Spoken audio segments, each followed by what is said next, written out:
Hello, it's Molly Reamer with Bridget's Grove in 30 Days of Goddess with this week's mini ritual. And I am sitting outside enjoying this beautiful spring day, listening to turkeys gobbling in the woods and woodpeckers call and watching cardinals nest, and I just feel really full of love and inspired by these bits of beauty that surround us when we take the time to step into them, to listen, to watch, to bear witness. So that is where I am right now. And I am using woman runes as well as the 30 Days of Goddess Daily Practice deck and Cut Your Own expansions. I have my April snapshot card and theme for April's 30 Days of Goddess practice here, just to give me a little reminder as I work through today's ritual, just to kind of touch me back down into the themes for this month and and being open to love, alert for love, and watching for bits of beauty. So from Woman Runes, we received the Hearth, the rune of nurturance, domesticity, caring for the home, and codependency. And this rune can give people some challenges. I don't recall in recent memory having used this rune in one of these rituals, so I'm glad to have a chance to explore it now. I think one of the things that this Hearth rune can pop up to say is, how are we caring for our own home spaces? How are we caring for where we spend our private lives? And sometimes what I see with this rune is, we may be willing to do things for other people that we won't do for ourselves, or we may be willing to take care of so many other things that we neglect our own space, our own place of homecoming and belonging. And so what we have kind of left over for our own homes or hearts, our own hearts and hearths, are kind of our own scraps instead of any of our own best. So the hearth can also, it can remind us, how are we tending to our home spaces? How are we tending to our hearths, to our hearts, to our homes, to our places of belonging? But also it can remind us to, in a very concrete sort of way, like to actually, sweep off the hearth, take care of your space, declutter, let things go, brighten it up, buy yourself flowers, that kind of thing.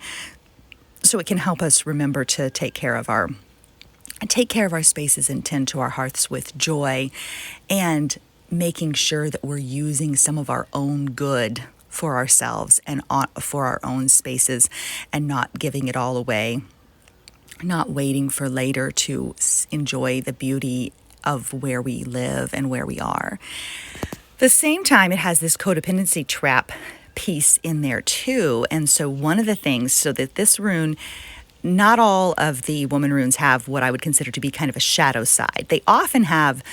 You can often use experienced woman runes. They're very clear and they're very direct, but they often have two sets of messages. So it's not exactly like you're reading it reversed, and it's not exactly like it's not exactly like it has an opposite meaning, or exactly a shadow side, but kind of, they can either be calling your attention to something and reinforcing that, or they can be asking whether you are neglecting or ignoring that thing. So it's kind of like, pay attention to this, or what are you overlooking? So sometimes they have a twin, so to speak. The hearth has is one of the few that has kind of the shadow side, which is, are you? And so I just said, take care of your own home space and your space of belonging.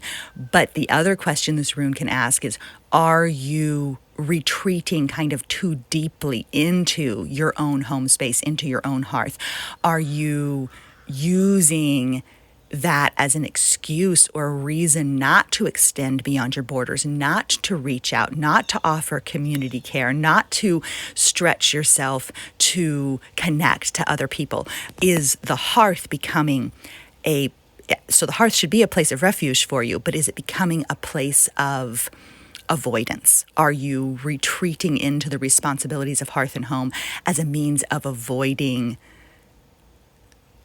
expressing the other gifts you have within you? Are you using the hearth as a way to stay small, play small, and keep yourself limited? So you can see how there's a box around the heart. The box in Roman runes is the rune of boundaries and stability and limits. And then the heart is the rune of love.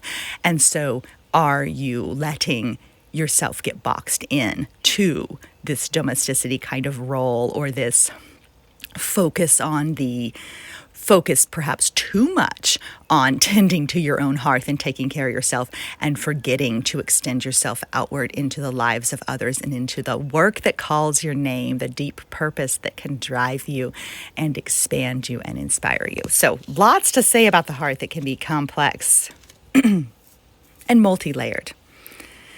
And then from the daily practice deck, sacred. So may we treat our own homes and hearths as sacred. May we remember that we are our own sacred spaces, and may we extend our awareness to sacred experience possible in all things. And then I had a cut your own expansion card, which is germinate. And this is perfect for this time of year, which is obviously why it's one of the words in the April deck. But may we germinate sacred possibilities. May we germinate new dreams. May we germinate bold visions. And may we have the courage to let those soar out of our hearths to touch the rest of the world. And a practice, trust yourself to choose what's next. Sometimes this is very much easier said than done. And I find that for me, one of the ways to choose with trust is to give myself plenty of moments to pause, plenty of time to think about things on my own without the company of other minds, and to also trust where a choice lands in my actual physical body. And I do understand that people's bodies don't always feel like safe spaces to them. So if that is your truth, my heart is with you in that. For me, I find that the body is the place to listen to the sacred. The body is the place to germinate new possibilities. And the body is the place to check in with trust. So if I'm trying to decide to do something, I pay attention to how it feels in my body. And if my body feels like expanded and light and happy and free, then I can usually trust that to be a good next choice. And if I feel constricted and closed in and like I can't breathe fully, or if I feel heavy and weighed down, then that's usually not the right choice. So I feel like the body has a lot of wisdom to offer when you're trusting yourself to choose what's next. And then let's see, we have two prayers. I'm going to go with this one first because this is more of a statement. Let us gaze with wonder at these lives we're blessed to live. There are challenges and gifts in every day. There are stripes of pain and swaths of beauty. And we are here, small and human, to live it all. We are here to take care of our spaces, to step into the sacred, to germinate new possibilities, to bear witness, to reach out in connection. We are here, small and human, to live it all. And now the closing prayer. Today is another opportunity to live with our hearts wide open, to be alive with magic and present with presence. Today is another invitation to remember that our lives are holy now.